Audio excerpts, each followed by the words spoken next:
Hi, this is Dr. Marisa Chan with Discovering Parenthood. So today we're going to continue our series on talking about relationships and communication with our children. And last week we explored what that looks like with infancy through toddlerhood and how their primary form of communication is play. And that's how they relate to us. And that's a little foreign to us sometimes, but hey, think about it. For a few years of your life, you get to be a kid again and play with trains and blocks and make silly faces. And that's really fun and exciting as a parent to explore and go through that with your young ones. So today we're going to continue that. And today we're going to focus on elementary school age children. So that pre-K to 5th, 6th grade age, which is about 5 to 10 or 11, depending on if your school goes from K to 5 or K to 6. And I know this varies. So we're mostly focusing on an age, that 5 to 10 or 11 age. And that might seem far off, like, wow, toddlerhood to 5. But man, it's a huge developmental leap for children. They go kindergarten and they're still kind of in that toddlerhood phase. They're a little more communicative with you now. They're using their words more. They're able to express happy, sad, I'm in pain, I don't like that, stop. So their interactions are growing and developing, and this is exciting. Now, once you hit that 1st grade, oh my goodness, it's like they go from toddler to kid overnight, and you're wondering what happened to my baby. Well, they're growing, and as parents, we need to grow and adjust with them. We need to grow and adjust to their communication, how they form relationships. And now this is pivotal because they're going from, oh, mom, dad is my primary, to now mom, dad may be secondary. Now they're going to start relying on friends, and as they get especially older into those upper grades, internet and phones and all this stuff is coming in that now we as parents need to monitor.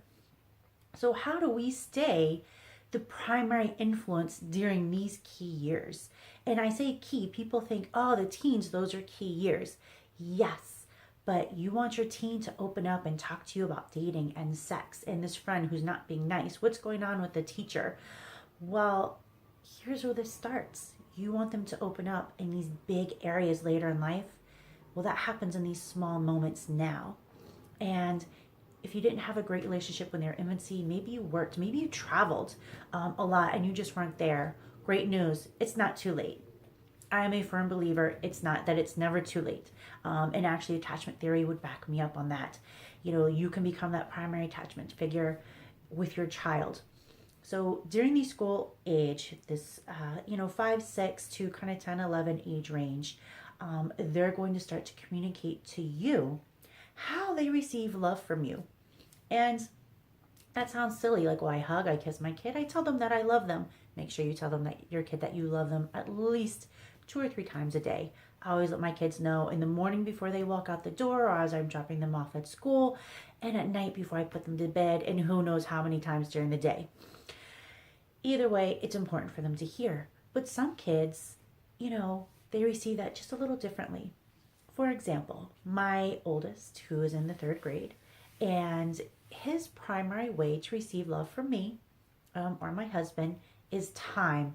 He loves spending time with us, and it does not matter what form that takes. It could be as simple as we take turns reading with each other, and he reads these huge novels. I mean, really, this kid.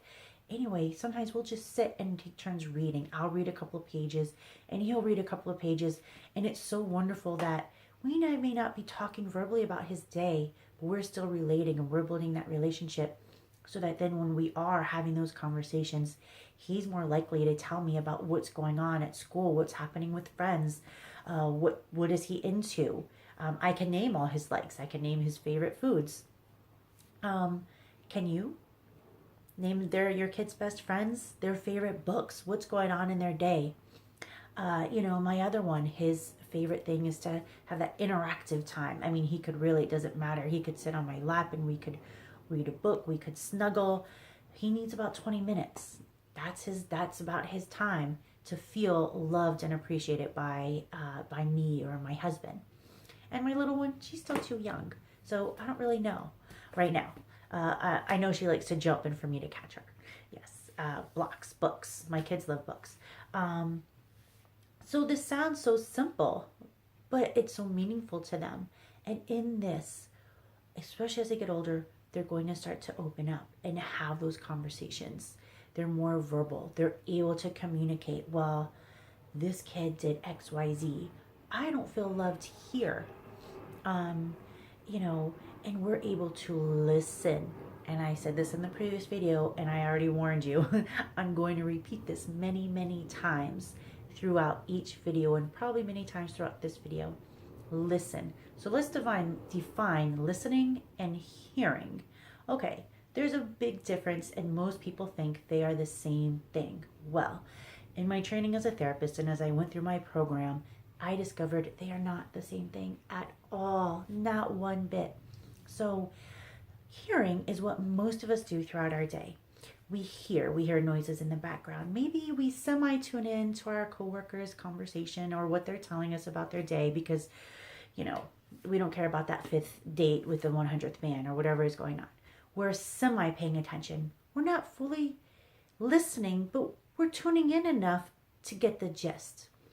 So when we're with our kids in these moments, and maybe you only have 10 minutes, maybe it's only at bedtime, maybe it's right before school, you're dropping them off, whatever those brief moments, 5, 10 minutes, 15, listen. Listen to what they're saying. Listening means that we're not thinking of our thoughts. We're not thinking of how we want to respond. We're quiet and we're giving them the space to fill it. And they will. Listening is not just listening with our natural ears. It's listening with our whole body. And I can't stress enough that as a mom, and then, when I worked as a therapist, how important that is. Most communication is not verbal. Most of our communication is nonverbal. It's in our face. It's in our body language. I mean, have you ever walked into a room and went, wow, it's so stressful, I could slice the tension. That's what it is. So be attuned to that, and you're going to be surprised at what you will pick up. And then you're really able to engage your child on a very different level of, I'm here, I'm listening. Because as you're listening, again, in these little moments of, my friend was picking on me, so-and-so didn't talk to me, we had so much fun, we played kickball, whatever it may be.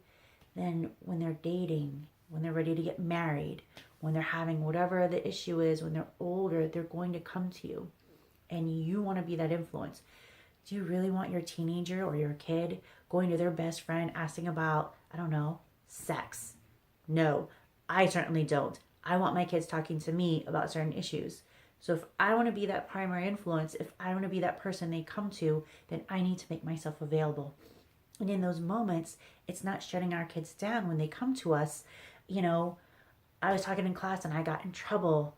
So-and-so ignored me. Whatever is going on in our grade schooler's life, we don't have to be right.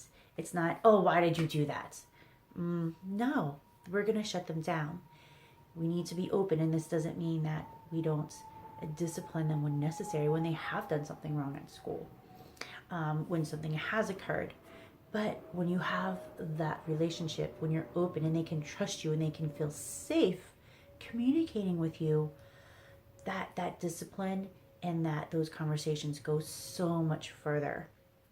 And I just can't express enough how important that is. Especially with the internet now, the stuff they can look up. Oh my goodness, it's almost scary. And I oftentimes tell my mom, it is so much harder being a parent this day and age than it was when I was a child and she was a parent. We are competing with world information that just was not there back then. That is right in our home. It's on our phones. It's on our laptops. It's on the tablets.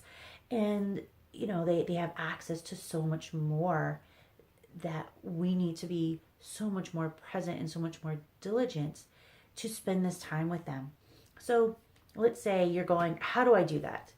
You know what, Dr. Chan, I work 2 jobs. I work a full-time job. I work in New York, where I live right now. A lot of parents work in the city. And they have these long commutes because, yes, it's only maybe 15 miles, but that 15 miles can take an hour. And I'm sure anyone who's commuting to New York is giggling right now because they understand. Okay, so let's talk about that. You work, you leave the house at 6:30 in the morning, 7 o'clock to be to work, and you're not home till 6, 7 at night. Oh my gosh, you're tired. You've had a long day of work. Well, again, your time with your kids doesn't have to be grandiose. It can be, hey, how was your day? And if they're not, used to opening up, or maybe they're not really talking, you can talk about the strange person you saw on the subway, what something silly that happened at work, maybe even a mistake you made. Kids love hearing our mistakes. I don't know why. They love hearing our mistakes. So say, I totally goofed and I did XYZ. Nothing serious, but it just opens up that door to have those conversations, because now they're at that age where they can engage us in conversations, where they can have that back and forth communication. And so it's very exciting. And dads that I've talked to, they go, this is a fun time, because sometimes dads have a hard time relating to those little kids, those little toddlers. They're like, what do I do with this little thing? I don't know. I can't roughhouse with this child. But now they're older, and now they can have those engagements. Put down the phone, put down the tablet, that email, that Facebook meme doesn't have to be read. It'll be there. It can wait 10 minutes. It can wait 5 minutes. So brief periods of time, listening. If you can, start your day with your kids. That breakfast time over your cup of coffee, maybe your tea, and their milk or their juice, whatever they drink. And it's just that time of being. And the more present you are, the more likely they are to come to you. The more safe they feel with you, the more likely they're going to open up. And all these are vital, especially for those later years. I can't tell you how many times I've had a patient come in and that relationship with their parent is broken. It's stressed. They haven't spoken in 10 years. As a mom, that would break my heart to not speak to my child for 10 years. I couldn't imagine, or knowing that I broke my child's heart. And I don't think anyone watching this, or many parents, that's what they aspire to do. And if you're watching this, then you're probably going, well, I want to fix something. I want to be better. How do I do this with my kid? How do I do this with a resistant child? Well, do what they like. If they like soccer, go play soccer. Learn. I can't play soccer, but I can kick a ball. I'm not very good at Beyblade either, but I figured that one out. They're into dolls, or maybe pedicures, or whatever it is that the little girls, and my daughter's still young, so I'm not sure what grade school girls are into right now. But figure out what they like and meet them at their level.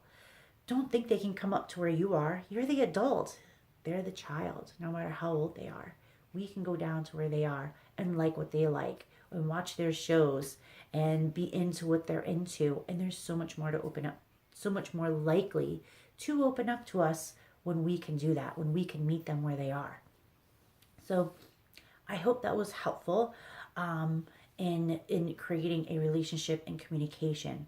And again, listen. I already warned you. I'm going to talk about it. We have to be open to listening to what they're saying, and not be quick to rush to judgment or harsh punishment. That will only close them down. And for who knows for how long. Now we've ruptured our relationship with them. And now we, the adults, have to apologize. It's okay to apologize to your kid. When we mess up, when we yelled and we shouldn't have, because we had a rough day. Hey, it's not easy being a parent, and it's not easy holding a full-time job and commuting and dealing with all that life throws at us. I get it. I know that it's not easy, and we're human. We're flesh. We're going to lose our tempers. We're going to say stuff we didn't mean. We're going to forget things. Ask for an apology, just as you would from your spouse or your friends. Say, hey, I overreacted. I should not have done whatever it is you did. And remember, a proper apology always names your behavior. Hey, I'm sorry. I yelled at you for A, B, and C, and I should not have done that.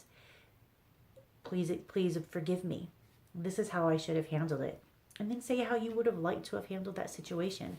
And then problem solve and explore that. You're modeling for your kid how to be an adult, how to be a spouse, how to be, a business owner or an employee, or you're modeling that. You're modeling their future behavior. So that was a bit of a tangent, but I thought it was important. So, anyways, give me a like on Facebook. Visit my website at discoveringparenthoodnj.com. Leave your feedback and comments in the section. So next week we'll be wrapping this up with the teen years. I know everyone's favorite, but it's an exciting time. Hey, they're budding adults. Look forward to it. Do it with a smile. It's all you can do sometimes. So I hope you like this. I hope you enjoyed it and that it was helpful. Thank you.